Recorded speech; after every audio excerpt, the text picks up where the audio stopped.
Hello everyone, Andy Wolverton here at Journeys in Darkness and Light, and we've got a terrific lineup for May 2024. But first, an update.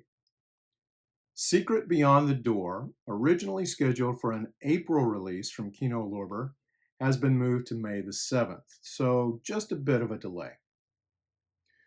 We officially kick things off on May the 14th with a film I've been waiting to see on Blu-ray for a long time. Maybe you have too.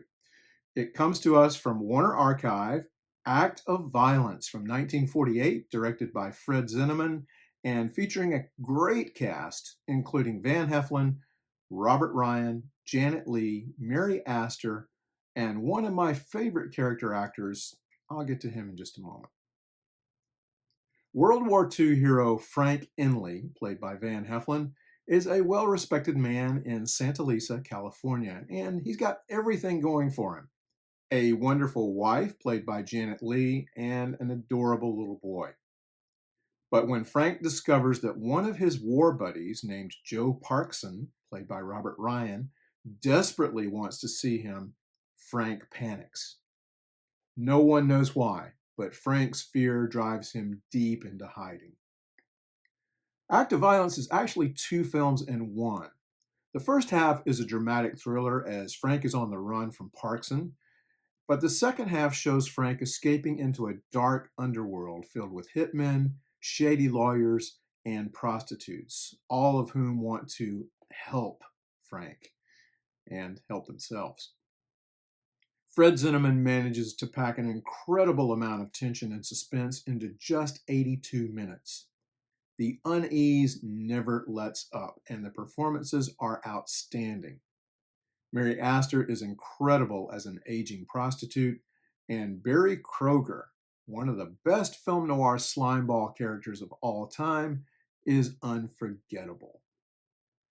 Act of Violence was one of the earliest films to openly and honestly address the problems of returning World War II veterans and the ethics of decisions made under the duress of war.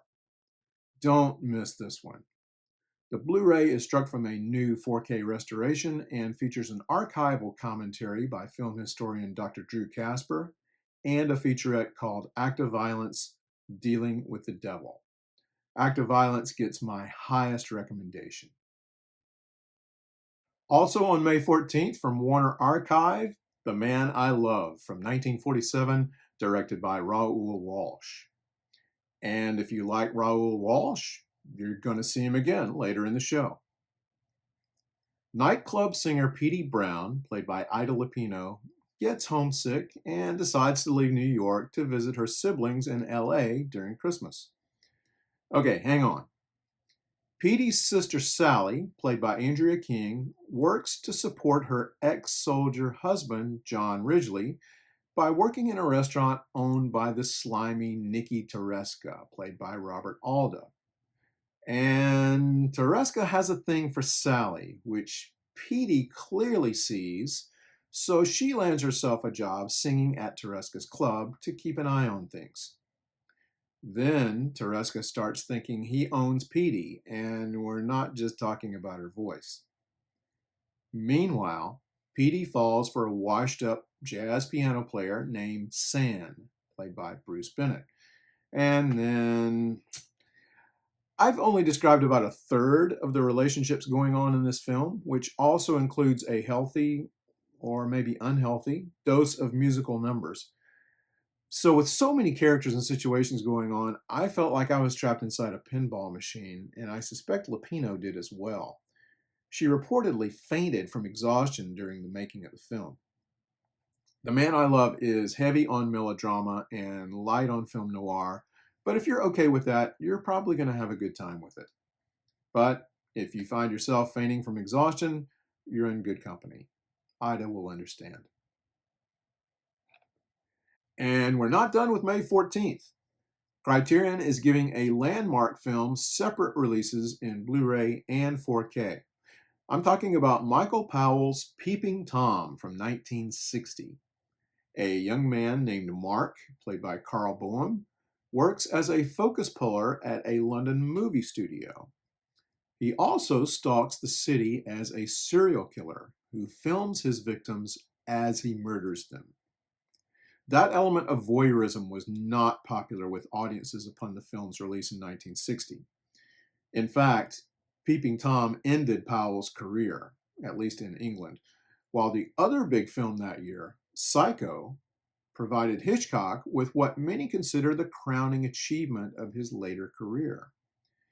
In Peeping Tom, Powell seems to be saying that the audience not only observes, but is complicit. I'll cover the extras in the notes, but it appears all of the supplements have been available before on previous releases. Still, this 4K restoration is going to look very impressive. If you're new to the Whistler series, this new box set from Indicator, Columbia Noir number 6, is a good place to start, releasing on May 20th. Let me give you some realistic expectations, though. This 8-film series, which ran from 1944 to 1948, was based on a successful radio show of the same name that ran from 1942 to 1955. These are all low-budget films, each one running just over an hour. Most critics and scholars consider these pictures minor noir, and they are, but they're a lot of fun. The Whistler himself, a character seen only in shadow, narrates and sometimes intervenes in these movies. In the first film, simply titled The Whistler, Richard Dix plays Earl Conrad, a man whose wife drowned while they were on a trip together.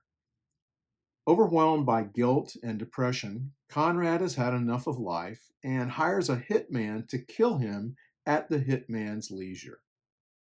Yet, once the wheels are in motion, something happens that makes Conrad change his mind, but it may be too late. This first installment also stars Gloria Stewart and J. Carrol Naish.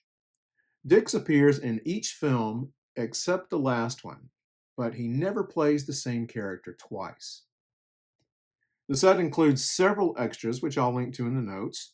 I'll also link to the descriptions of the 8 films in the collection. Know that this is a 4-disc Region B set limited to 6,000 units. Here's another series, this one from Kino Lorber, on May the 21st, a 3-disc set called the Pho Vance Collection, starring William Powell as Pho Vance, another character, this time a detective created by novelist S.S. Van Dyne, who also appeared in novels and on radio. Several actors played the detective on screen, including Basil Rathbone, Alan Curtis, and Powell, who appeared in 4 of the films, 3 of them in this collection.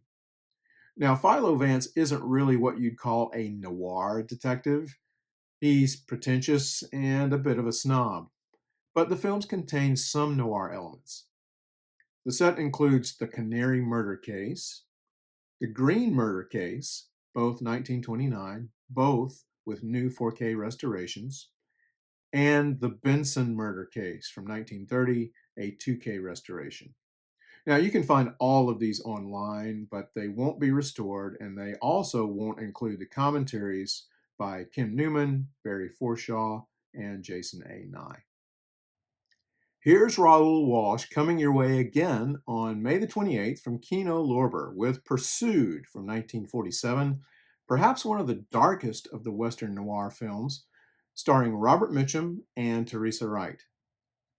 Mitchum plays Jeb Rand, whose family was killed when he was a young boy, but Mrs. Callum, played by Judith Anderson, raised young Jeb with her own children, Adam, played by John Rodney, and Thorley, played by Teresa Wright.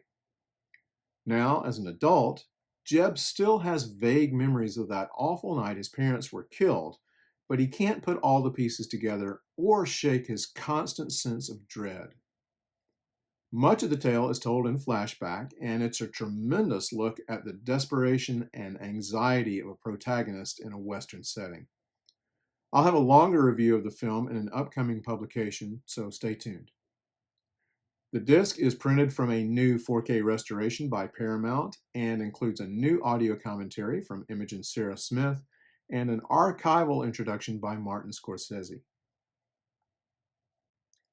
Also on May the 28th, the last film Alan Ladd and Veronica Lake made together, unless you want to count Variety Girl, which I don't, Saigon from 1948, coming to us from Kino Lorber. Alan Ladd, Douglas Dick, and Wally Cassell play World War II Army pals wanting to kick back and have some post-war fun. Mostly because one of them, Mike, played by Douglas Dick, is terminally ill. Landing in Southeast Asia, the trio run into a shady character and his secretary, played by Veronica Lake, who may be dangerously shady. Most people consider this the weakest of the Ladd-Lake pairings, but it's enjoyable, directed by Leslie Fenton with cinematography by John F. Seitz. This is a 2K restoration with a new audio commentary by film historians Lee Gambin and Alyssa McKechnie. And also on May the 28th, we have The Chase from 1946, directed by Arthur Ripley from Kino Lorber. Now, this appears to be a re-release of the 2016 disc, also from Kino Lorber, but this one retains the Guy Madden commentary and adds 2 radio adaptations of the film's source novel, The Black Path of Fear, starring Cary Grant and Brian Donlevy. So, if you have the other disc, you may want to hang on to it, but if you want to pick this one up, it's there. Also, if you are in the Boston area, Noir City Boston is coming to the Brattle Theater June 14th through 16th, so don't miss that. You can find out more at noircity.com. So that's going to do it for May. Some really, really good stuff coming along. And release dates do change from time to time, and if they do, I'll be sure to let you know. And if I've missed anything, please let me know. Also, if you enjoy my videos and would like to show your appreciation, you can buy me a coffee, and here's how. And if you enjoy my videos, you may enjoy my writing. I've started a Substack newsletter focusing on film and other topics. You can read most of those articles for free. Others are for paid subscribers, but I hope you'll check it out and consider becoming a free or paid subscriber. Again, most of these articles are free and shareable, so if you know of someone who might like them, please feel free to share. Thanks for watching, everybody. Take care, stay safe, and watch some great film noir.